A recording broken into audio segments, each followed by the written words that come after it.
Subhanahu wa Ta'ala telah memberikan kita rahmat serta hidayahnya sehingga kita dapat berjumpa lagi walaupun dalam eh, Zoom meeting.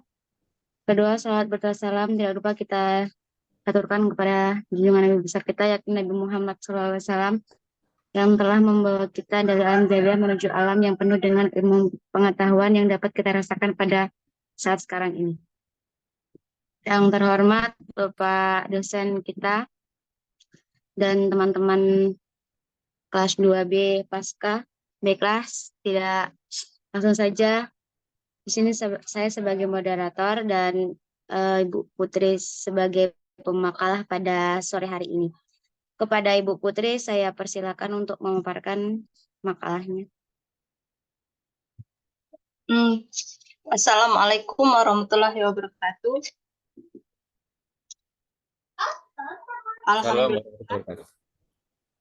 Alhamdulillahirabbil alamin. Sholatu wassalamu ala asyrofil anbiya'i wal mursalin wa ala alihi washabihi ajmain. Amma ba'du. Bapak dosen pembimbing yang kami hormati, seterusnya kawan-kawan rekan seperjuangan kelas 2B yang dirahmati Allah. Alhamdulillah pada kesempatan ini kita dapat berkumpul walaupun lewat dunia maya untuk melaksanakan perkuliahan kita yang beberapa minggu ini vakum libur Ramadan dan Syawal. Baik, di sini saya izin share screen.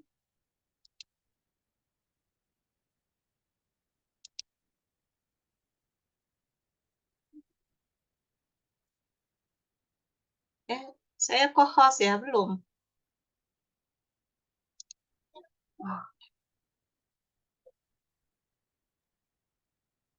Sudah, Bu.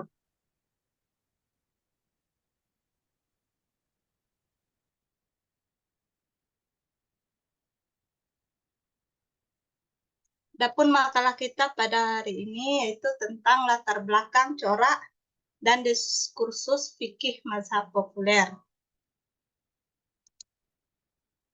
Pendahuluan, fikih adalah produk hukum yang dihasilkan ulama berdasarkan pemahaman mereka terhadap suatu nas, atau dalam terminologi mana al-qotan. Fikih adalah kompilasi hukum syara yang bersifat praktis, yang diambil dari dalil yang terperinci. Latar belakang secara etimologis, fikih berarti faham atau faham yang mendalam. Secara terminologis, fikih berarti kumpulan hukum-hukum yang bersifat amaliyah yang digali dan ditemukan dari dalil-dalil yang terperinci. Yang dimaksud dengan kalimat yang digali dan ditemukan adalah sebuah proses berpikir tentang hukum dengan metode tertentu yang disebut dengan ijtihad. Image and graphic at Ibnu Khaldun mendefinisikan fikih sebagai pengetahuan tentang hukum-hukum Allah yang berkenaan dengan tingkah laku mukhalaf, baik itu wajib, haram, sunnah, makruh, atau mubah, yang diambil dari Al-Quran, sunnah, dan dalil-dalil yang diterapkan oleh pembuat hukum atau al-syari untuk mengetahuinya. Kemudian corak pemikiran hukum Islam fikih. Corak berarti bunga atau gambar, ada yang berwarna-warna dan kain tenunan anyaman sebagai sifat paham macam, bentuk, atau tertentu. Kemudian secara istilah adalah beberapa definisi yang dikemukakan para pakar, diantaranya M. Quraish Shihab pernah menggunakan kata corak untuk menyebut metode, yakni corak matsur. Dalam buku Tafsir Hukum Tema-tema Kontroversial, Sofyan Apem menyebut sejumlah pendapat bercorak tekstualistik, di antaranya pendapat yang menegaskan kepemimpinan laki-laki atas kaum perempuan, sebab kepemimpinan wilayah publik kaum laki-laki sementara hak dan wilayah perempuan adalah dunia domestik. Karenanya perempuan haram menjadi pemimpin karena kepemimpinan adalah hak kaum laki-laki. Dan diskursus fikih mazhab populer. Mazhab Hanafi merupakan mazhab dengan pengikut terbanyak. Dikutip dari buku Kitab Terlengkap Biografi 4 Imam Mazhab karya Rizim Azib, mazhab Hanafi didirikan oleh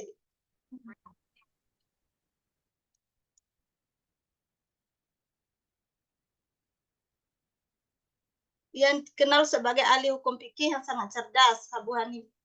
4 imam mazhab karya rezim azib mazhab Hanafi didirikan oleh Imam Abu Hanifah yang dikenal sebagai ahli hukum fikih yang sangat cerdas. Mazhab Hanafi termasuk salah satu mazhab fikih dalam Islam Sunni. Kemudian mazhab Maliki merupakan mazhab dengan pengikut terbanyak ketiga setelah mazhab Hanafi. Masih mengutip dari sumber buku yang sama, mazhab Maliki didirikan oleh Imam Malik bin Anas. Dan mazhab Syafi'i merupakan mazhab dengan pengikut terbanyak kedua setelah mazhab Hanafi. Mazhab Syafi'i didirikan oleh Muhammad bin Idris Asy-Syafi'i atau lebih dikenal dengan Imam Syafi'i. Pokok pikiran dan prinsip dasar mazhab Syafi'i ini disebarluaskan dan dikembangkan oleh para muridnya. Dan mazhab Hambali merupakan mazhab dengan jumlah pengikut yang paling sedikit. Mazhab Hambali didirikan oleh Imam Ahmad bin Hanbal. Hambali berasal dari Al-Quran dan Sunnah. Setelah sahabat, ijtihad sahabat yang lebih dekat kepada Al-Quran dan Sunnah, hadis mursal dan dhaif, serta kias sebagai langkah terakhir. Makalah ini memberikan eksplorasi komprehensif tentang perbedaan antara syariat dan fikih, pola pikir dan hukum Islam, dan diskursus mazhab populer. Ini berfungsi sebagai sumber ilmiah untuk memahami kompleksitas dan nuansa dalam ilmu hukum Islam, menawarkan wawasan berharga tentang aspek sejarah teoritis dan praktis dari hukum Islam.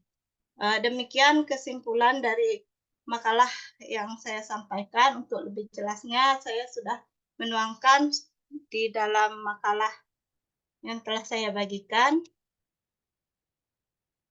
Mungkin ada yang ditanyakan atau yang kurang jelas, saya kembalikan ke moderator. Terima kasih kepada Ibu Putri yang telah memaparkan sedikit hasil makalahnya. Mungkin dari makalah yang Ibu Putri sampaikan ada pertanyaan atau saran pendapat dari rekan-rekan, saya persilahkan.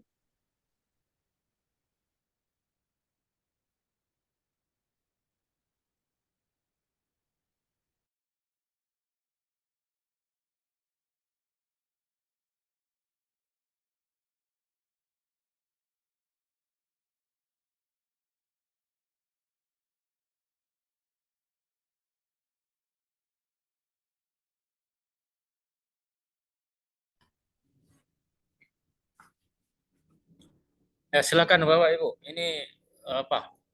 Berkaitan erat dengan keberagaman kita sehari-hari. Ini fikih kan. Perlu Bapak Ibu punya pemahaman tentang keanekaragaman dalam praktik ibadah sehari-hari supaya kokoh kita. Mana yang tujuannya ini materi ini paling tidak Bapak Ibu punya pemahaman tentang mana wilayah yang qot'i. Ini istilah dalam fikih itu dipakai itu. Qot'i mana wilayah yang ijtihadi. Yang qot'i itu dari kata qata'a, berhenti, selesai. Nggak ada perbedaan. Ya. Dan itu dalam konsep hadis disebut dengan muttafaqun alaih. Ijma. Dalam turunan kaidah usul fikih disebut dengan ijma. Bisa mendengar suara saya ini, Pak, Ibu-ibu? Bisa, Pak. Ya, internet saya agak kurang stabil soalnya. Jadi apa contohnya misalnya? Nggak ada yang berbeda tentang kewajiban membaca Al-Fatihah sebagai rukun dari sholat. Nggak ada itu. Karena itu wilayahnya qot'i. Ya. Dan itu ijma. Muttafaqun alaih. Bahwa rukun atau kewajiban dari sholat itu dianggap dibenarkan atau sudah dilaksanakan itu apabila membaca Al-Fatihah. Ya kan itu. Tetapi ketika memasuki wilayah misalnya apakah Fatihah itu diawali dengan bacaan basmalah atau tidak. Nah, itu masuk wilayah pada ijtihadi kan itu. Seperti itulah contohnya. Banyak lagi contoh-contohnya lain. Dengan memiliki pemahaman seperti itu, kita bisa menjalankan Islam ini tidak dalam pengertian sempit. Jadi berpikir kita kafah, menyeluruh kan itu. Bahwa nanti terkait dengan diskursus ternyata fikih itu sendiri juga mengalami yang namanya diskursus. Jadi sudah disebutkan apa itu diskursus. Sayangnya tidak dalam makalah ini tidak menjelaskan diskursusnya seperti apa. Maksud dari diskursus itu adalah terjadi dinamika, terjadi itu perkembangan, perubahan kan itu. Nah, itu yang maksudnya diskursus itu. Nah, tadi saya berharap di makalah menjelaskan itu. Contohnya saja apa? Diskursus itu berkaitan dengan banyak faktor yang perlu Bapak Ibu pahami. Mulai dari faktor politik, ekonomi, sosial, budaya, kan itu. Bahkan faktor cuaca, kan itu. Itu sangat mempengaruhi. Apa contohnya? Ketika Imam Syafi'i itu berada di Jazirah Arab, Semenanjung Arab, itu kawasannya Mekah, Madinah, Yaman, kan itu. Sampai ke Kufah, kan itu. Itu berbeda pemikirannya, pendapatnya itu ketika Imam Syafi'i itu berada di Mesir. Sehingga muncullah istilahnya qaul qadim, qaul jadid, kan itu. Kemudian situasi sosial budaya yang saya masukkan sebagai faktor yang sangat menentukan. Imam Abu Hanifah itu kan hidupnya di Baghdad, di Irak sekarang itu. Nanti silakanlah lihat peta itu. Berapa jarak antara Baghdad itu dengan Madinah, yang di mana Imam Malik, Anas bin Malik itu berada kan itu. Pada abad ke-45 Hijriah kan itu. Ketika para imam ini melahirkan pemikirannya itu, situasi Baghdad itu merupakan ibu kota dari yang namanya kekhalifahan Abbasiyah. Sudah menjadi kota besar kan itu. Bandingannya itu sama dengan Konstantinopel Romawi sebelum ditaklukkan oleh Turki Utsmani abad ke-15. Juga kota besar seperti Damaskus. Situasi kota besar, coba ini nggak jauh-jauh saja kita ambil contoh. Bandingkan saja ini, kalau di Kerinci ini mana bagusnya contohnya. Ada yang dari Salimpaung ini.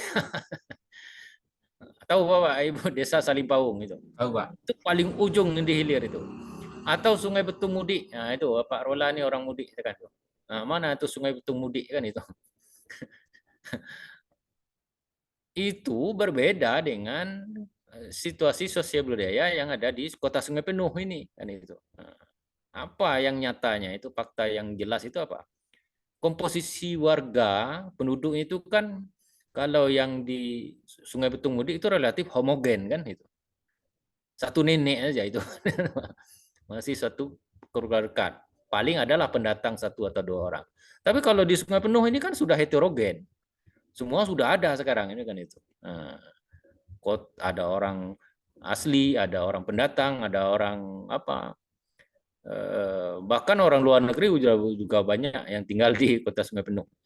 Kalau nggak percaya Bapak Ibu, ada yang sering beli makanan di Simpang Lawang Agung itu. Itu ada orang Turki yang jualan. Orang Turki jualan apa nama jajan itu. Sangat laris. Bukan rasanya tapi karena ingin terutama yang ibu-ibu atau yang perempuan ini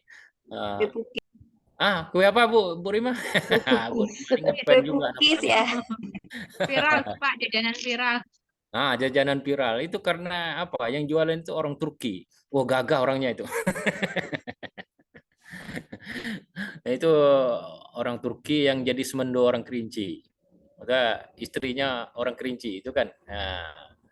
Orang Pulau Tengah, Pak. Beliau orang Pulau Tengah, beliau dari Jazair, Pak. Ya, Jazair apa? Jazair apa Turki? Saya kemarin karena saya tahu itu karena istrinya melahirkan di rumah sakit karena ya istri saya yang apa yang mendampingi kan itu. Jadi tahu. Nah, itu contoh ya bahwa masyarakat di apa kota besar itu heterogen. Begitulah gambaran sederhananya pemahaman kita tentang apa yang dihadapi oleh Imam Hanafi itu di kota Baghdad. Sehingga nanti dengan situasi faktor yang melatar belakangi seperti itu, coraknya pun berbeda satu sama lain. Nah, apa yang mencirikan dari kehidupan masyarakat heterogen itu? Lebih elastis istilahnya itu, lebih kompromistis, sehingga lebih mengedepankan kepada rasionalitas. Gitu. Karena dihadapi itu orang beragam, orang-orang beragama Yahudi, orang-orang Hindu, orang-orang ya macam-macam lah kan itu. Tentu dia pendekatannya itu dengan secara akal sehat juga, memahami suatu persoalan kan itu. Berbeda dengan situasi Madinah yang masih sangat homogen, nggak ada orang apa dulunya itu luar Islam kan itu sudah terusir setelah masa Nabi itu kan paling sedikit lah ada orang Yahudi atau Nasrani tinggal di Madinah dengan itu, dan mereka kebanyakan ya 90% ya masih penduduk tempatan, penduduk lokal, orang Arab keturunan dari Nabi Ibrahim. Nah, jadi apa secara sosial budaya relatif tidak mengedepankan rasionalitas, yang ada apa tuntunan yang ada. Sama juga dengan apa yang terjadi di desa kita masing-masing. Ketika ditanya kita kan nggak berpikir kan itu, kenapa begini, oh ya sudah orang tua-tua seperti itu kan itu. Nah, apa contoh banyak itu praktek kebudayaan kita di masyarakat dengan itu. Oh gimana apa praktek salawat kan itu, tarawih misalkan ibadah itu, ya seperti itulah apa orang tua kita seperti itu katanya. Nah, karena orang tidak mengedepankan rasionalitas, yang ada adalah menjalaninya saja. Berbeda dengan di situasi di masyarakat heterogen tadi kan itu. Begitu juga apa persoalan lain misalkan pengaruh faktor politik misalkan itu. Nah, situasi Jazirah Arab itu dulu relatif tenang kan itu. Dia tidak menjadi bagian dari perebutan kekuasaan. Berbeda dengan kondisinya di Damaskus, Baghdad yang menjadi dua pusat kekhalifahan setelah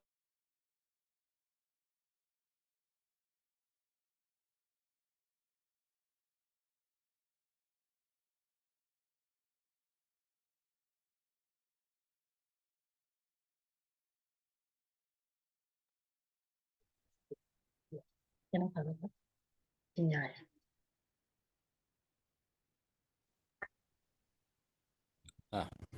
terlempar lagi saya.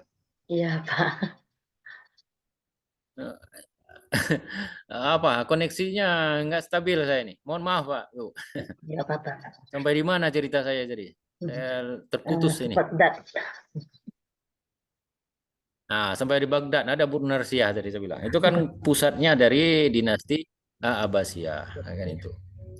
Nah, begitu juga dengan Imam Hambali kan itu. Nah, dia berada di wilayah Yaman kan itu.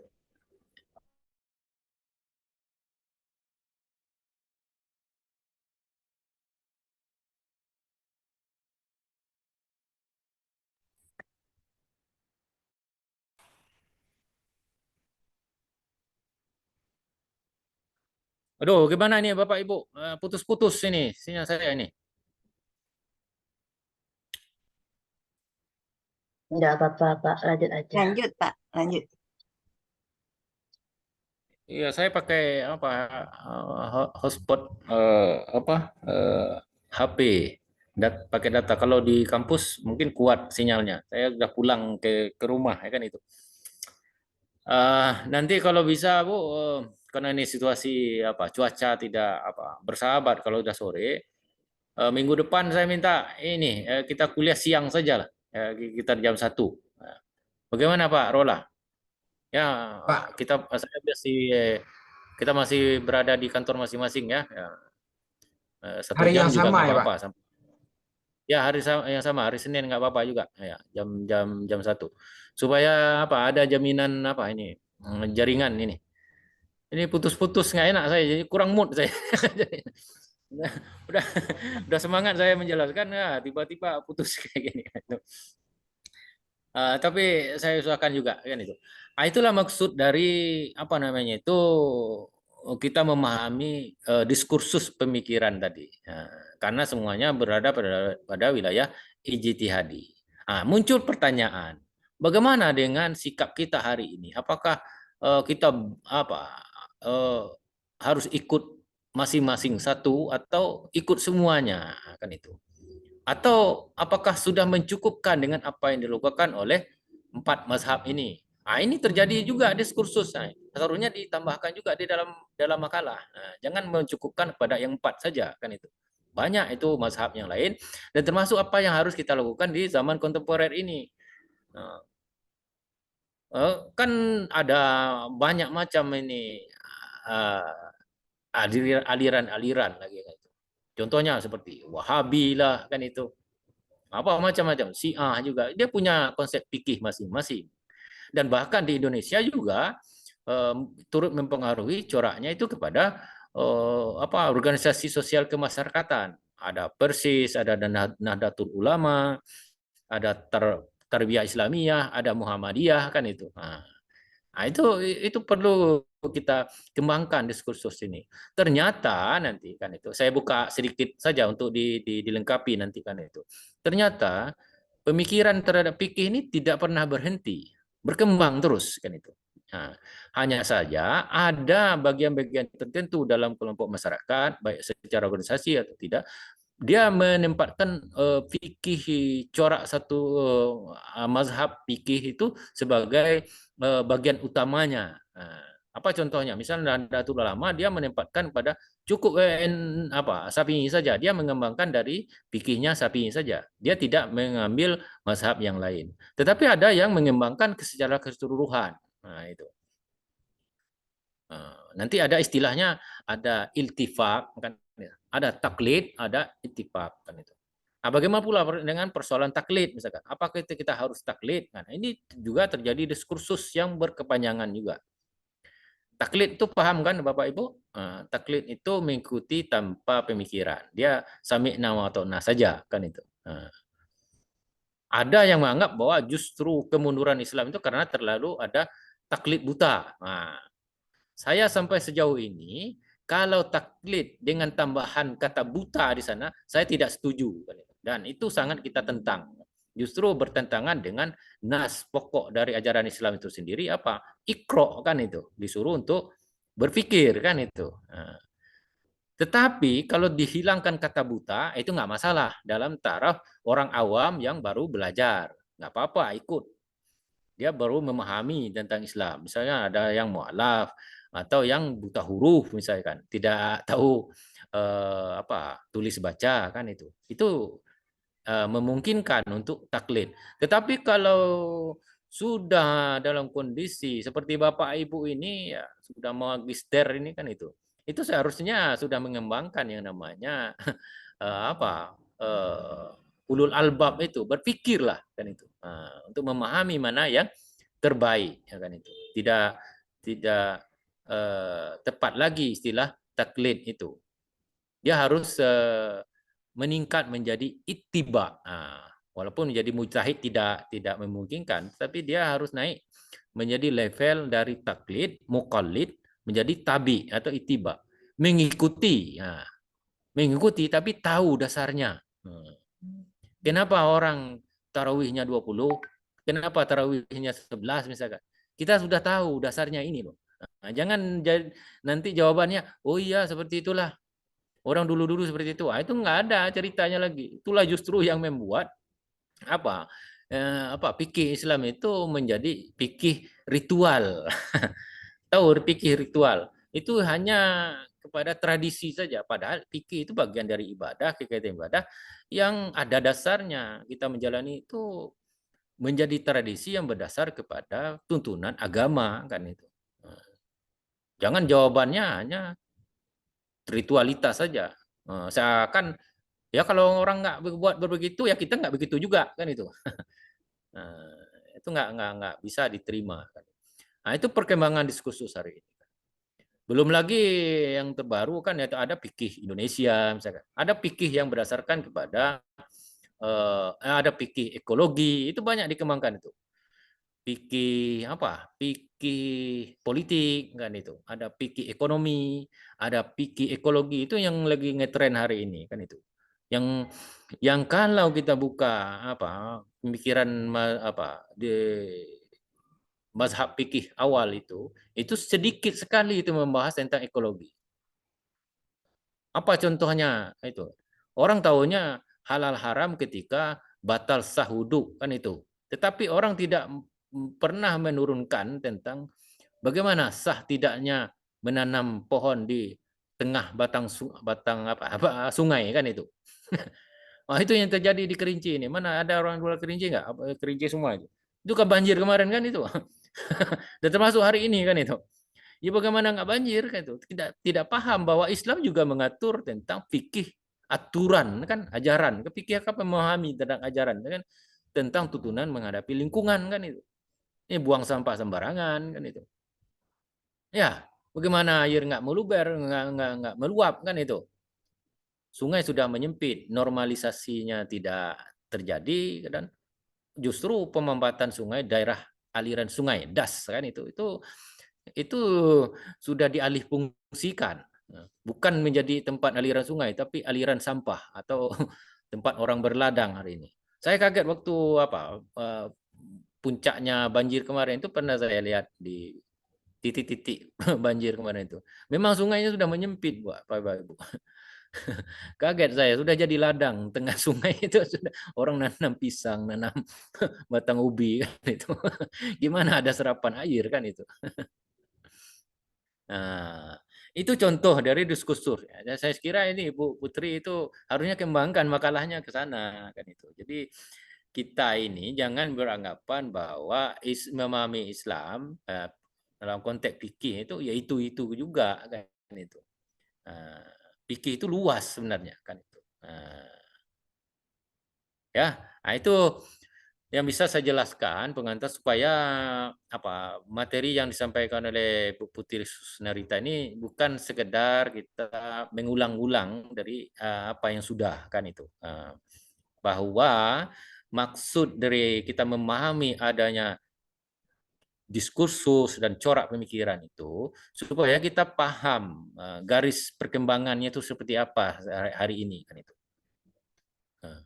Sehingga nanti kita mampu menjelaskan paling tidak untuk diri kita bisa menjelaskan oh Islam itu tidak seperti yang kita sesederhana yang kita bayangkan kan itu.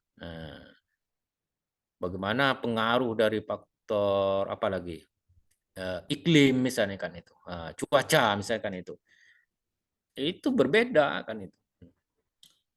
Arab yang cuacanya panas dengan Nusantara yang didalui oleh garis khatulistiwa itu kan itu yang punya 4 musim ini kan berbeda kan itu. Nah, saya heran saja kan itu ketika memahaminya dari perspektif hukum fikih misalkan itu nggak masuk kan itu ketika orang kemarin itu aneh aja ini apa nama waktu Lebaran itu saya lihat tuh orang banyak pakai baju jubah kan kayak baju Arab gitu. baju apa kan itu. Ya orang Arab wajar saja pakai pakaian itu karena budaya mereka seperti itu kan. Apalagi pernah satu ketika itu pelaksanaan hari raya itu Idul Fitri itu musim dingin mereka mau pakai jubah kan itu. Ini aneh aja ini musim panas di kita ini ada orang-orang kita itu malah pakai pakaian ala Arab itu kan itu. Ya sah-sah saja saya bilang kalau memahami secara budaya. Tetapi dia menganggap bahwa itu adalah turunannya adalah fikih, itu keliru besar. Itu berarti dia tidak paham dengan diskursus dari pemikiran fikih itu kan itu. Itu banyak sekali contoh-contoh yang saya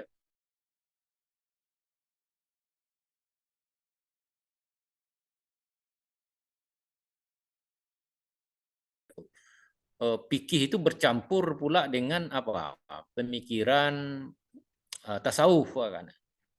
Itu aneh kan itu. Apa contohnya? Itu yang terjadi di Yogyakarta kemarin kan itu. Dia menentukan awal dan akhir Ramadan itu melalui kontak batin dengan Tuhan kan. Itu kan suatu yang perlu juga Bapak Ibu pahami kan itu.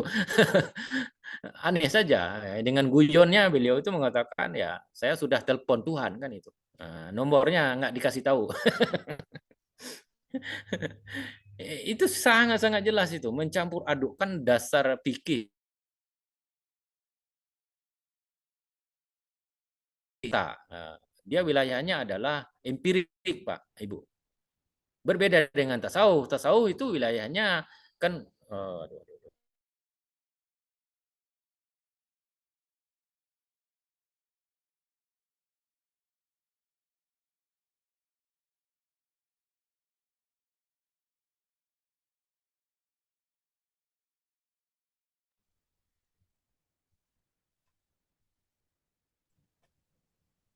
Ini apa belum kendala aduh, jaringan. lagi saya nih.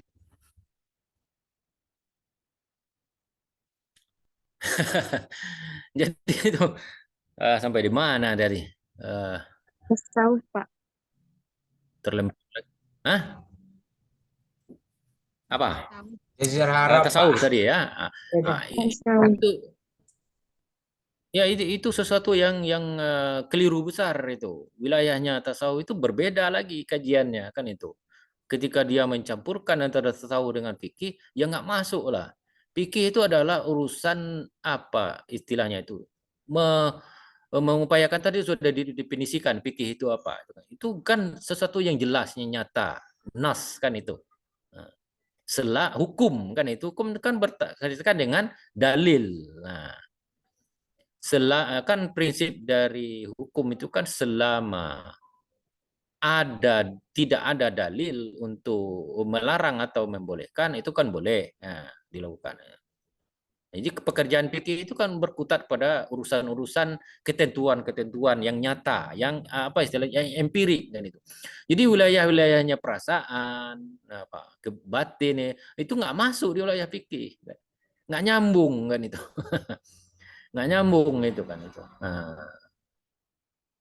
Mau menentukan awal puasa dan ya sudah jelas nasnya apa, sumu liruyatikum fa'in gumma kan itu dalilnya. Akmalu akmalu kan itu. Apabila kamu melihat ru'yah kan itu, ru'yati melihat bulan maka puasa. Kalau gumma mendung atau tidak terlihat maka kamu sempurnakan. Sempurnakan apa? Sa'bannya itu kan itu. Lalu royati pun juga terjadi diskursus juga. Diskursusnya apa? Apa makna royati itu kan itu? Ada yang menganggap bahwa itu dengan imkanur ru'yat kan itu. Imkanur ru'yat itu apa? Yang melihat secara posisi di mana dia berada kan itu. Ada yang memahami ru'yat itu adalah wujudul hilal. Wujud hilal itu adalah kemunculan dari anak bulan itu, hilal itu. Dan itu bisa dilihat tidak dengan mata kasatnya mata telanjang ini, tetapi bisa diperhitungkan. Nah, itulah maksud dengan hisab wujudul hakiki, wujud hilal kan itu. Dia bisa memperhitungkan bahwa hilal itu sudah terlihat dengan hisab. Jadi orang sudah berkembang pemikiran fikih itu, tetapi dia tidak, kalau di wilayah fikih tetap pada wilayahnya aturan-aturan hukum yang dilahirkan. Jadi nggak ada urusan main telepon-telepon atau merasa-rasa kan itu. Itu nggak ada itu kan itu. Itu meleset pun jauh kan itu. Kalau 1-2 hari dari ruyat atau hisab itu dimaafkan. Ini sudah 1 minggu jaraknya kan itu. Itu sudah jelas tuh mengada-ngada kan itu. Yang seperti itu, apalagi yang pengikutnya ini menjelek-jelekan Islam kan itu. Orang sudah S2 ini kan sudah berpikir kan itu. Kok ikut-ikut seperti itu kan. Gunakanlah akal kan itu. Gunakanlah kecerdasan kita untuk memahami Islam itu dengan baik dan benar. Jadi itu maksud materi kita Bapak Ibu. Jadi dengan demikian kita bisa mengambil satu garis benang merahnya bahwa fikih itu tidak sesederhana kita memahami bahwa ada 4 mazhab, bukan seperti itu. Dia merupakan proses perkembangan dari diskursus. Diskursus itu adalah dialog, pemikiran yang tidak pernah berhenti. Dia berkembang terus sesuai dengan persoalan atau dinamika yang dihadapi oleh umat Islam sepanjang zamannya. Zaman. Apa buktinya lagi satu kan? Kalau Bapak Ibu membaca kitab-kitab fikih lama itu nggak ada itu hukum tentang bisnis online, gitu. Nggak ada kan itu. Nggak ada di fikih Hanafi, nggak ada fikih Syafi'i, nggak ada itu. Tanya itu buya-buya di dusun itu yang punya kitab-kitab kuning itu. Nggak ada itu. Al-hukmul buyu'ul online. Nah, nggak ada itu. Nggak ada bab itu. Yang ada apa? Hukum tentang akad jual beli. Wah, itu ada kan itu. Nah, bagaimana kita mengembangkannya lagi? Nah, itulah kita masuk dengan corak. Kita bisa mengedepankan corak rasionalitas tadi seperti Hanafi pakai, atau coraknya kepada praktek sahabat atau ulama dulunya yang dipakai oleh Maliki misalkan, atau corak-corak memadukan antara kaidah usul fikih kan seperti yang dipakai oleh Imam Syafi'i kan itu. Itu yang maksudnya yang kita katakan sebagai perkembangan itu. Jadi nggak pernah berhenti kan itu. Gitu. Nah, kalau kita mencukupkan dengan fikih yang ada, ya sudahlah. Islam itu ya seperti ini saja, nggak berkembang kan itu. Nah, akhirnya yang terjadi ya mempersempit makna Islam itu. Nggak luas. Apalagi dengan bagaimana hukumnya kripto misalkan itu, Bitcoin kan itu. Ya kan? Yang tahunya orang kan emas misalkan itu. Kan? Investasi itu seperti apa kan nggak ada itu di mazhab-mazhab. Baik, silakan siapa moderatornya tadi. Masih ada waktu kita atau gimana? Ini sudah mau jam 6. Ya, menurut waktu masih ada, Pak. Cuma kesimpulan dari makalah ini kan sudah Bapak sampaikan juga. Ya. Nah, nanti saya minta bikin catatan bahwa apa yang Bapak Ibu pahami dengan perkembangan tadi diskursus. Seperti yang saya jelaskan tadi, tolong dipindahkan jadi bahasa Ibu, Bapak Ibu masing-masing. Satu alinea sudah cukup lah untuk memahami bahwa materi kita ini bisa Bapak pahami dengan baik kan itu. Bahwa intinya kita tidak terpaku pada persoalan sekedar memahami bahwa dulunya ada 4 mazhab seperti ini, Hanafi, Maliki ya. Itu kita anggap itu sudah fakta, sudah faktual. Nah, ini apa yang kita pahami dengan diskursus, corak dan relevansinya dengan konteks kontemporer hari ini, sebagaimana saya sudah sampaikan, itu yang Bapak Ibu tulis ulang ya. Nah, nanti boleh di-share di grup hasil coretan Bapak Ibu. Nggak banyak-banyak, ya 100 kata aja nggak apa-apa, 150 kata. Itu satu paragraf. Nanti boleh kita diskusikan di grup WA-nya itu. Di-share sajalah. Nah, ini tugasnya ya. Ya begitu Pak Rola dan semuanya ya. Sudah di foto print screen ini ya. Sudah Pak, sudah Pak. sampai di Pak Sudah, Roska, ya? Pak. Oh ya, absen sudah diisi ya. Pak.